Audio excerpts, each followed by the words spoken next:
Allow me to reintroduce myself. My name is Han Solo. I'm Captain of the Millennium Falcon. Bond. James Bond. Up in the sky, it's a bird. It's a plane! It's Superman. Hasta la vista, baby. Say hello to my little friend. Here's Johnny.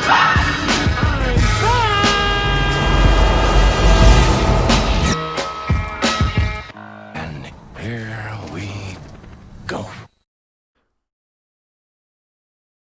What is up, guys, and welcome back to another episode of Snack and Chat. And once again, I am your host, Kid Critic, Alejandro, whatever you want to call me. And as you can see here, we got a whole lot of news to talk about. But before we get started, I have to tell you guys what my snack of the day is. And today, it is Sour Patch Kids, or Watermelon Sour Patch Kids, excuse me. Now, I don't know how many times I've talked about Sour Patch Kids on this show or on any of my videos, but I love Sour Patch Kids. Obviously, these are watermelon, and I deeply enjoy these as well, so these are very solid, very solid. Hopefully, I can open these, because if I can't, that'd be kind of embarrassing, you know? So anyways, I hope all of you are having a lovely, lovely Friday in this quarantine madness, and hopefully I can open these. You see, I didn't learn my lesson that I said I was going to learn from last week's episode when I said, oh yeah, I'm going to open these before the show starts, and I kind of forgot to choose my snack, so, oh, there we are, ladies and gentlemen, there we are. You hear that? Oh, there we go. Look at that. Man, just wonderful, There you go, there's a shot of that. Look at that baby. Delicious. Yes. All right. All right, we're good to go. So, the first thing we're going to talk about today is, again, something that's not on here, and that is the new mini special, I guess you can say, that Dave Chappelle just did for Netflix. Even though it's not on Netflix, it's actually on YouTube. And he also posted it on social media. And I watched it this morning, and it came by surprise. Like, I did not know this was coming, and I doubt a lot of people knew that this was coming at all whatsoever. And I checked it out this morning, and I haven't seen a lot of Dave Chappelle's stuff, as popular as he is, and I probably should see a lot more of his stuff. But I watched it this morning, and look. He even says it in his mini special, I'll call it. It's that's really supposed to be funny, but it's a very powerful special. It's very powerful, the words that he said. And look, I absolutely respect that guy. I mean, the stuff that he's done in the last couple years, whether you're talking about his last special, which I liked. It wasn't a special where just like had me like just dying on the floor. Like, I had a couple chuckles in there, but I respected what he did in that special because he joked about a lot of stuff that a lot of comedians wouldn't joke about nowadays. I mean, it takes a lot for somebody to do that, so I respect him for that. And I mean, I talked about it before on a maybe the Kid Critic movie podcast when, you know, I used to do that. But I think I even talked about it on there. I mean, yeah, people probably found those jokes maybe offensive, which they have every right to be. I mean, I probably find jokes offensive that you don't. So, but I just respected him for doing that because not a lot of people would do that. And then coming out with this, talking about something that's going on with our society, that's a really serious topic, and just coming out and just saying what he had to say. I mean, what he said was very powerful stuff. So I definitely respect what he has done lately, and I definitely applaud him. So with that said, let's move on to the next topic. And again, it's not listed on here. And that is the Oscars. It just came out. I don't know when it came out, to be honest with you. I think maybe last night, that there's going to be new requirements. There's going to be new requirements, or not new requirements. There's going to be new rules, I guess, for the Oscars. And I think I could pull this up here. Let's see. Do a little bit of that. Do a little bit of this. There we are. Okay. So there's going to be new requirements here at the Oscars, and the first one is going to be more representation and inclusion standards for the Oscars.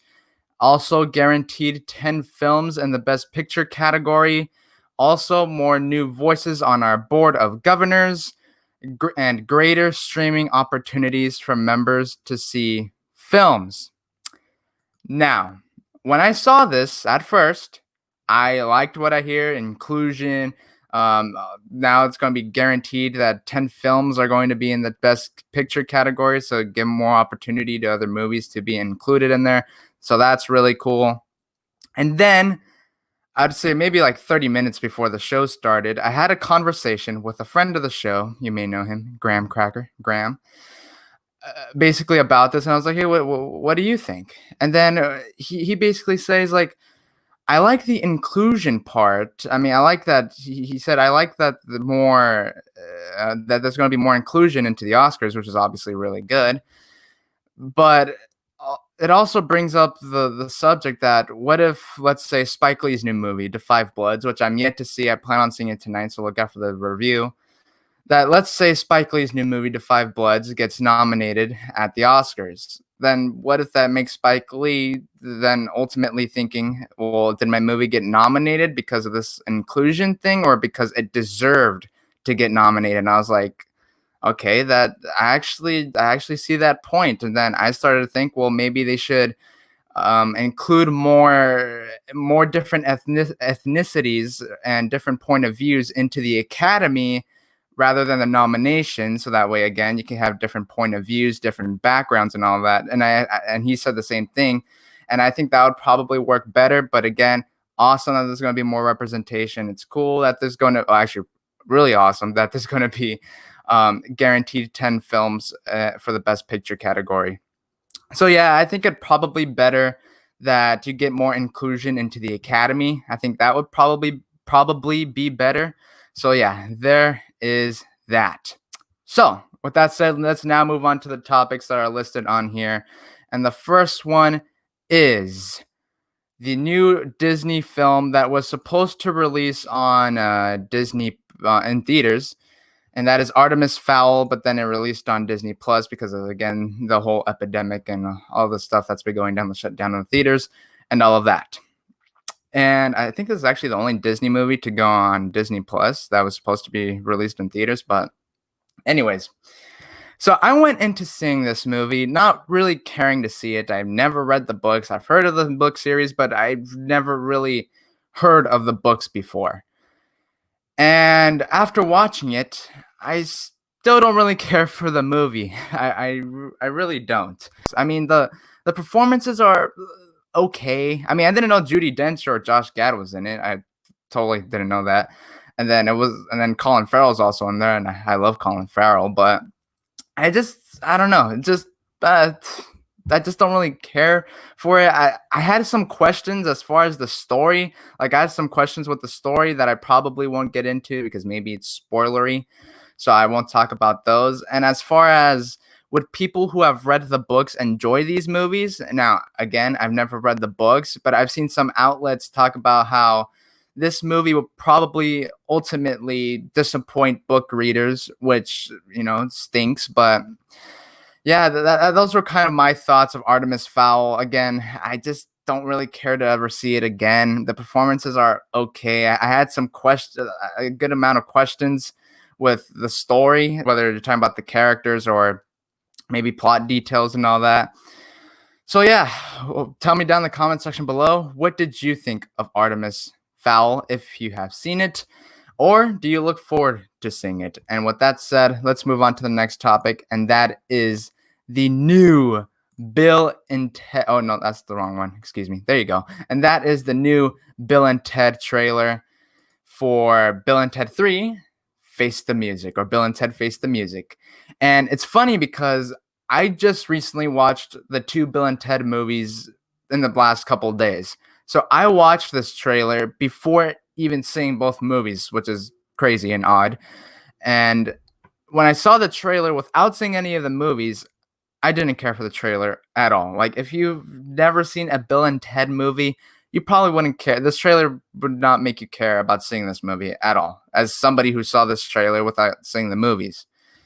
And then after watching the trailer, after watching the movies and then seeing the trailer, I thought the trailer was all right. I thought it was okay. And maybe if I didn't already see the trailer, maybe it would have had a bigger impact on me. And maybe if I was already a longtime fan of Bill and Ted, maybe it would have a more bigger impact on me because it's been so long since I've seen these characters. But I just recently saw these movies, so I just thought the trailer was okay, and I loved seeing the Grim Reaper back. That was cool. He was one of my favorite parts of the second Bill and Ted movies, of the second Bill and Ted movie. Excuse me. I also like the end part of the trailer where they're all muscular. I thought that part was pretty funny, but overall, I just thought the trailer was okay. Other than those two parts, it didn't really boost my excitement a whole lot, but I am looking forward to seeing this movie because I really enjoyed the first two movies. They're really fun, enjoyable, funny movies that I can quote every single day. I mean, strange things are afoot at the Circle K. I mean, that line just cracks me up. But yeah, I am looking forward to it, and I'm interested in seeing what the older Bill and Ted are going to be like in this movie. I mean, we saw a little bit of a glimpse in this teaser trailer, but yeah, I think that if you're a longtime Bill and Ted fan, I think this trailer, you'll probably really enjoy it. But for me, I'm in a special scenario, and I thought the trailer was okay. And yeah, so with that said, tell me down in the comment section below, what did you think of the Bill and Ted Face the Music trailer? So with that said, let's move on to the next topic, and that is Ari Aster. Ari Aster, director of Middlemore, which I haven't seen yet, but I hear it's crazy, and Hereditary, which is a film that I loved without the ending. The ending was just kind of dull to me, but we're not here to review Hereditary, but I loved that movie. So Ari Aster, the director of both films, Middlemore and Hereditary, came out and said this about his next film. He said that he had just finished a draft of his upcoming movie, and he said all he knows is that it's going to be 4 hours long. 4 hours long. And it's going to be a horror comedy.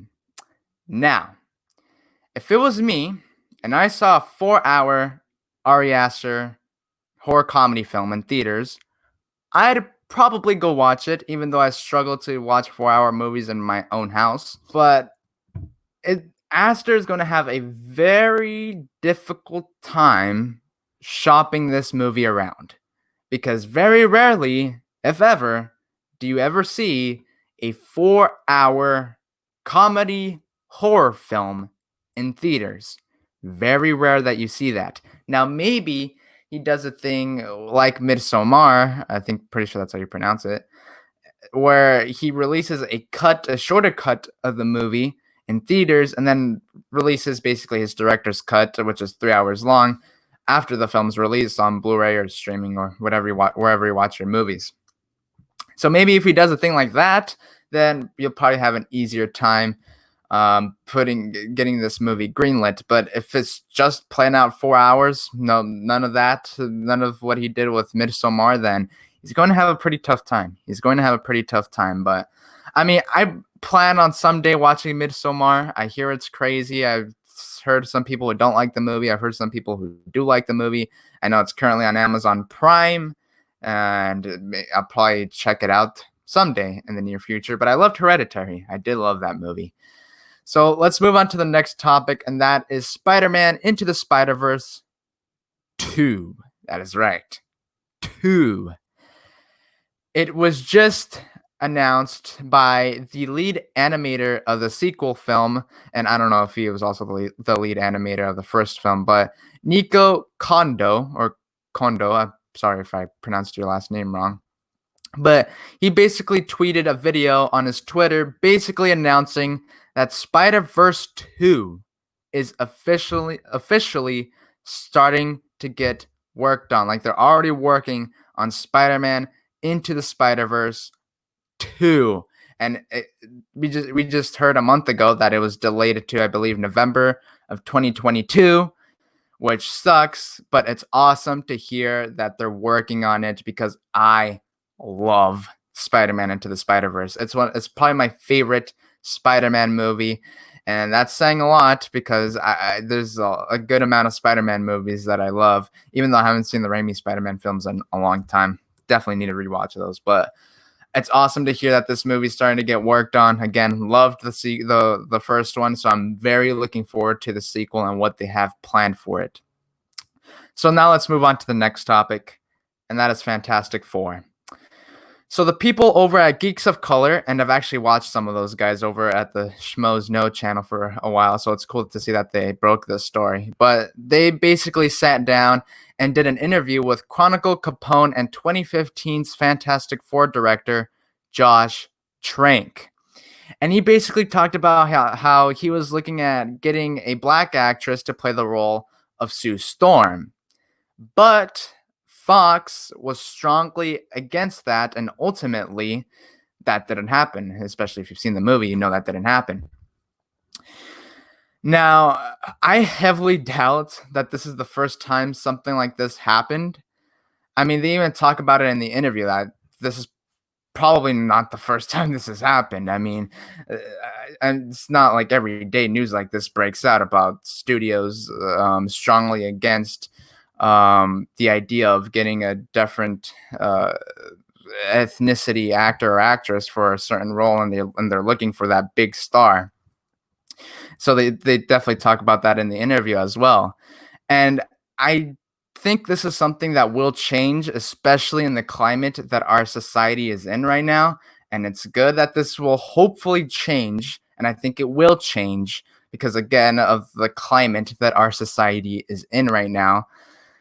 So, I mean, I barely remember seeing the movie. I mean, I did see the movie when it released, but I barely remember it at all. I mean, I remember Doctor Doom coming in at the end and the Fantastic Four, like, you know, I just barely remember the movie, but but I hope this is something that will change, and I think this is something that will change because, again, of the current climate that our society is in. So let's move on to our next and final topic already. I know, absolutely insane, and that is HBO Max. That is HBO Max. I totally forget to change the overlay there. I have to have some sort of reminder to say, change the overlay, but yeah. Anyways, that's the least of our worries right now. Anyways, let's again move on to the next and final topic, and that is HBO Max. And it was recently reported that HBO Max, which just launched on May 27th, is going to lose a slew of DC films come this very July 2020. And all of these DC films include Justice League, Batman v Superman: Dawn of Justice, Wonder Woman, Suicide Squad, 1989's Batman, Batman Returns, Batman Forever, Batman and Robin, Catwoman, Jonah Hex, and The Losers, which I hear is a pretty good movie. I've never seen it, but I hear it's good. But it was also reported that those movies will ultimately return and that HBO Max will basically rotate their DC films on their platform. Now, this is confusing to me because HBO, which is owned by Warner Media, who owns Warner Brothers, and Warner Brothers is the one that releases the DC films. So this is confusing to me. Now, I'm sure there's probably some contract thing that we don't know a single thing about. So maybe I'm pretty sure it probably has something to do with that, because if it doesn't, it's just odd. I mean, why would HBO Max just rotate their DC films when you could just have them all there where you could watch it anytime you want? So this is a bit confusing to me, but I'm pretty sure it has something to do with contracts and all that nonsense. So yeah, definitely tell me down in the comment section below, what do you think about HBO Max basically losing a lot of DC movies? Because I'm sure you have a lot of people that are looking at HBO Max to watch their DC films.